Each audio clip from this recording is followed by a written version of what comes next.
Hello, this is Krishna Chaudhary और आज स्वागत करते हैं हम आपका हमारे क्रांति 2020 में। जैसा बोर्ड पर शो हो रहा है, हम बड़ी स्क्रीन तो नहीं कह सकते भाई, गरीब आदमी है। क्वाड्रेटिक इक्वेशन शो हो रही है बोर्ड पे। तो आज पता चल गया होगा हम क्या पढ़ने वाले हैं, क्वाड्रेटिक इक्वेशन पढ़ने वाले हैं। तो मेरे दोस्त ये समझ लेते हैं क्वाड्रेटिक इक्वेशन कहते किसे हैं, द्विघात समीकरण हिंदी में बोला जाता है, होती क्या है। तो हम ये कह सकते हैं जिसकी डिग्री 2 हो, एक ऐसा पॉलिनोमियल जिसकी डिग्री 2 हो उसे हम क्या कह रहे होगे, क्वाड्रेटिक इक्वेशन कह रहे होगे। डिग्री 2 का मतलब इसकी डिग्री कितनी है भाई, 2 है। एग्जांपल की बात करेंगे, 3x² + 5x + 6 = 0, ये क्या है, क्वाड्रेटिक है। 4x² माइनस का 10 भी लिखा है, डिग्री कितनी है भाई, 2 है, ये भी क्या है, एक क्वाड्रेटिक है। 3x² = 0, ये भी क्या है भाई, क्वाड्रेटिक है। इसमें केवल और केवल ये याद रखना है a ≠ 0 नहीं होना चाहिए। अगर a 0 हो गया, a 0 हो जाएगा तो ये भाई बिल्कुल चला जाएगा। तो ये वाली फॉर्म बचेगी, ये वाला मेरे पास पॉलिनोमियल होगा और इसको मैं क्वाड्रेटिक बोल सकता हूँ, बिल्कुल नहीं बोल सकता। जिसकी डिग्री बने इसको क्या बोलेंगे, लीनियर बोलेंगे। अगर यहाँ पे इसकी डिग्री 3 होती, इसे क्या बोलते हैं हम, क्यूबिक बोलते हैं। अगर 4 हो जाती तो इसे क्या बोल पा रहे थे भाई, क्वाड्रेटिक बोल पा रहे थे। तो जरा ध्यान दीजिएगा, आज की क्लास बहुत ही ज़्यादा इम्पोर्टेंट है। इम्पोर्टेंट क्यों है, इसका रीज़न ये है भाई कि ये 9th क्लास, 10th क्लास और 11th क्लास तक पीछा नहीं छोड़ेगी आपका क्वाड्रेटिक इक्वेशन। तो सबसे बेसिक हमें ये पता होना चाहिए भाई। तो इसकी फॉर्म तो हमें यहाँ पता चल गया, ax² + bx + c = 0। यहाँ से हल्की हल्की बातें बताता चलूँगा मैं आपको भाई। अगर ये क्वाड्रेटिक इक्वेशन है, क्वाड्रेटिक मतलब द्विघात समीकरण है, तो इसके 2 रूट होंगे, एक अल्फा मान लेते हैं, दूसरा कौन सा मानते हैं, बीटा मानते हैं। इसकी जगह पे ये क्यूबिक होती, ax³ + bx² + cx + का d = 0 होता।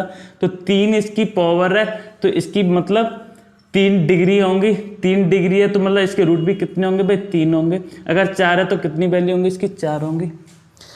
तो यहाँ एक बात समझ आ रही है, जिसकी डिग्री जितनी होगी उसकी वैल्यू उतनी।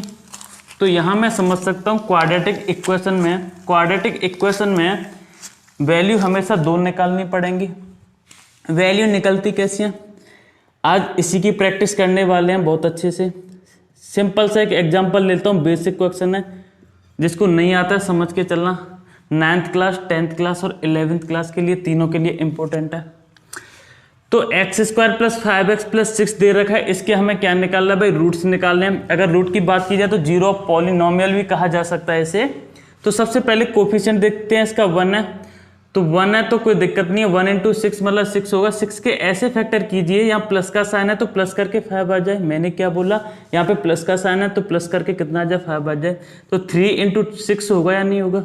तो यहाँ पे लिख सकता हूँ x² + 3x + 2x। मैंने इसको स्प्लिट कर लिया 2 पार्ट में, 3x + 2x में, प्लस का 6 ऐसे करके लिख सकते हैं। पहले कितने टर्म थे, 3 थे, अब कितने हुए, 4 हुए। तो 2 में डिवाइड कर लेंगे भाई। यहाँ से x कॉमन लेंगे तो x + 3 होगा और यहाँ से 2 कॉमन लेंगे तो x + 3 होगा। अगर ये दोनों हमारे सेम आते हैं तो आंसर मतलब हमारा कैसा आएगा भाई, सही आएगा। x + 3 एक में और x + 2 एक साइड कर लेंगे। अगर ये इक्वल 0 है तो मेरे भाई x = उधर जाएगा तो -3 लिख सकता हूँ या नहीं लिख सकता, और x = -2 लिख सकते हैं, नहीं लिख सकते। तो यहाँ से 2 रूट पता चले मेरे, -3 और -2। इन रूट का निकलने का मतलब ये होता है, अगर x की वैल्यू -3 है, x की वैल्यू -3 आई है, अगर इसमें पुट करेंगे तो 0 आना चाहिए।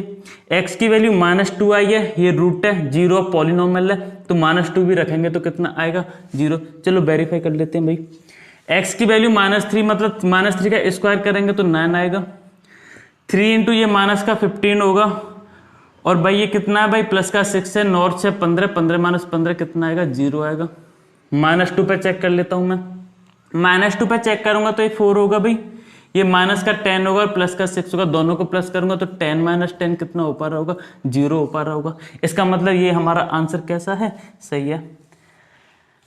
एक और एग्जाम्पल लेता हूं मैं, जिसमें हम लोग फंस जाते हैं। जो रूट वैल्यू दे रखी होती हैं उनमें थोड़ा दिक्कत होती है, और आज उन्हीं की प्रैक्टिस करने वाले हैं। कुछ क्वेश्चन इस तरह से दे रखे हैं भाई, इसके निकालने के वैसे तो 3-4 तरीके होते हैं, सारे तरीके मैं एक एक करके डिस्कस करूंगा, लेकिन हमें कैसे चलना है, पहले बिल्कुल बेसिक तरीके से चलना है। X square minus 2√x, x square minus 2√2x minus 6 equal to 0 दे रखा है। मैंने बताया था इसका कितना दे रखा है, कोफिशिएंट 1 है, इसका 6 है, तो 6 के हमें ऐसे फैक्टर करने, भाई माइनस का साइन है तो माइनस करके कितना लेके आना है, 2√2 लेके आना है। तो मैं यहाँ पे 6 के फैक्टर कर पा रहा हूँ, तो 6 के फैक्टर भाई हमने तो ये पढ़े 3 × 2 या फिर 2 × 3 होंगे। तो यहाँ पे ऐसे करके 3 × 2 लिख सकता हूँ, यहाँ पे तो भाई √2 आ रहा है और माइनस करके लेके आना है, तो इस 2 की जगह पे √2 × √2 लिख सकता हूँ या नहीं लिख सकता, बिल्कुल लिख सकता हूँ। तो यहाँ देखिएगा 3√2 माइनस √2, 3√2 माइनस 1√2, ये 2√2 हो पा रहा है, नहीं हो पा रहा है। 3√2 माइनस का √2 ये x होगा, माइनस का 6 इक्वल टू 0। जरा देखिएगा x square minus 3√2x plus का √2x माइनस 6 इक्वल टू 0। मैंने कुछ नहीं किया, केवल आगे इससे सॉल्व कर दिया है। 3 पार्ट थे, इसको 4 में डिवाइड कर दिया, तो 2 से डिवाइड कर लेंगे ऐसे करके। यहाँ से कॉमन क्या आ रहा है भाई, x आ रहा है, तो x माइनस का 3√2 तो 1 में आ जाएगा। यहाँ से मुझे ये पता चल रहा है यहाँ पे x है और ये क्या एक्स्ट्रा आ रहा है भाई, √2 है, तो √2 कॉमन लेंगे तो x माइनस यहाँ पे क्या बचेगा भाई, 3√2 बचेगा, नहीं बचेगा। वैसे भी जिसे नहीं आ रहा है ये चीज, तो 6/√2 कर सकता है, नहीं कर सकता है। 3 × 2 लिख सकते हो, नहीं लिख पाओगे। यहाँ पे 3 × √2 लिख सकते हो या नहीं लिख सकते हो। यहाँ से ऐसे करके कैंसिल हो रहा होगा, तो 3√2 आ रहा है कि नहीं आ रहा है, तो यहाँ पे 3√2 ऐसे करके आ सकता है। वैसे भी समय यही आएगा। ये और ये हमारे कैसे हैं भाई, कॉमन है, तो x माइनस का 3√2 तो एक ब्रैकेट में आएगा और ये वाली चीज़ हमारी एक ब्रैकेट में आ जाएगी, x प्लस √2 इक्वल टू 0। यहाँ से x की वैल्यू की बात करूँगा तो 3√2 हो पा रहा है, नहीं हो पा रहा है। x की वैल्यू यहाँ से माइनस √2 हो पा रही है, नहीं हो पा रही है। ये मेरा क्या हुआ मेरे भाई, ये आंसर हुआ। तो ये 2 क्वेश्चन हमने किए। अगला क्वेश्चन देखिएगा, मेरे साथ पेन और कॉपी लेके बैठो और जैसे जैसे मैं करता जाता हूँ वही तरीका आपको यूज़ करना है, करते जाइए। कई सारे मेथड पढ़ने वाले हैं, पहले हम बेसिक से चलेंगे, फिर उसके बाद ट्रिक से चलेंगे। जब तक बेसिक समझ नहीं आएगा तो ट्रिक भाई नहीं समझ आ रही होगी। अगला क्वेश्चन लेता हूँ भाई, √3x², कोशिश कीजिएगा आप लोग भी, √3x² plus 10x plus 7√3, 10x plus 7√3 equal to 0। भाई मेरे कुछ भी नहीं है, कुछ भी नहीं है क्वेश्चन में।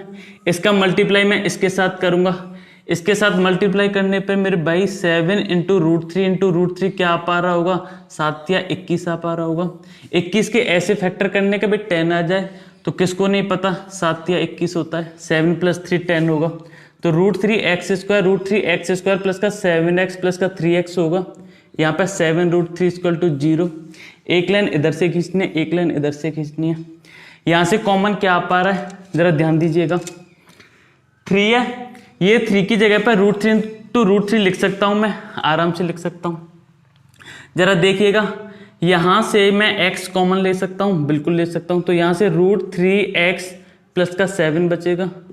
यहाँ से देखिए √3x बन पा रहा है ये, और इधर ये 7 है, इधर 7 है, एक्स्ट्रा √3 है, तो √3 यहाँ से कॉमन ले लूँगा। ये 3 में क्या छुपा हुआ है, √3 × √3, तो यहाँ से √3 बचेगा या नहीं बचेगा, प्लस का 7। ये दोनों मेरे सेम आने चाहिए, सेम आ भी रहे मेरे। तो भाई √3x प्लस का 7 तो एक ब्रैकेट में बंद कर लिया, और ये वाला हमने एक ब्रैकेट में बंद कर लिया। क्यों किया, क्योंकि यहाँ से पूरे में से ये वाला कॉमन आ गया, तो क्या बचेगा, x प्लस का √3 इक्वल टू 0। यहाँ से x की वैल्यू लिख लेता हूँ, x इक्वल टू एक तो होगा मेरा माइनस का √3, और दूसरा क्या हो पा रहा होगा, माइनस का 7/√3 हो पा रहा है, नहीं हो पा रहा है। ये हमारा क्या होगा मेरे भाई, आंसर होगा। अगला क्वेश्चन देखिएगा, अगला क्वेश्चन देखिएगा, क्वेश्चन नंबर 4। भाई मैंने ठान ही लिया है, जब एनसीईआरटी मैथ कराने के लिए तुम्हारा 10th और 12th का बोर्ड एग्जाम के लिए, तो सीधी बात है भाई, लॉकडाउन चले या कुछ भी चले, मैं तो भाई करा के रहूँगा अपने बच्चों को। जरा अगला क्वेश्चन देखिए, कितनी भी बंदिश लगा दे सरकार, कुछ भी कर दे भाई, मुझे अपने बच्चों को पढ़ाना है तो भाई पढ़ाना है। देखिए 3√7x² प्लस का 4x है, प्लस का 4x है, माइनस का रूट 7 है, माइनस का रूट 7 इक्वल टू 0। भाई कौन नहीं कर पाएगा, आराम से कर सकते हैं। इसका मल्टीप्लाई इसके साथ करेंगे, इसका मल्टीप्लाई मैंने इसके साथ किया तो क्या आएगा भाई 3 × 7 ये आ जाएगा 21। 21 के ऐसे फैक्टर करने माइनस करके कितना आ जाए 4 आ जाए। तो अभी हमने पढ़ा था 7 × 3 होता है 7 - 3 4 आएगा। यहाँ पे गौर करने वाली बात यह है कि पहले तो प्लस किया था, इस बार हम माइनस कर रहे हैं। माइनस किसकी वजह से कर रहे हैं भाई, इसकी वजह से कर रहे हैं। तो 3√7x² plus 7x - 3x minus का √7 लिख सकते हो या नहीं लिख सकते हो इसे। यहाँ से मैं ऐसे करके इसे हटा के एक लाइन इधर खींच सकता हूँ, एक लाइन इधर खींच सकता हूँ। अब देखिएगा भाई इसमें √7 आ रहा है और यहाँ पे क्या है भाई 7 है, यहाँ भी √7 है। तो यहाँ से मैं √7 और x कॉमन ले सकता हूँ। अगर मैंने √7x कॉमन लिया तो ये कैंसिल हो गया, ये x कैंसिल होगा। तो यहाँ पे 3x प्लस का √7 बचेगा या नहीं बचेगा। यहाँ से माइनस का 3 तो बचा नहीं है, माइनस का 1 कैंसिल, 1 मैं कॉमन लूँगा यहाँ से।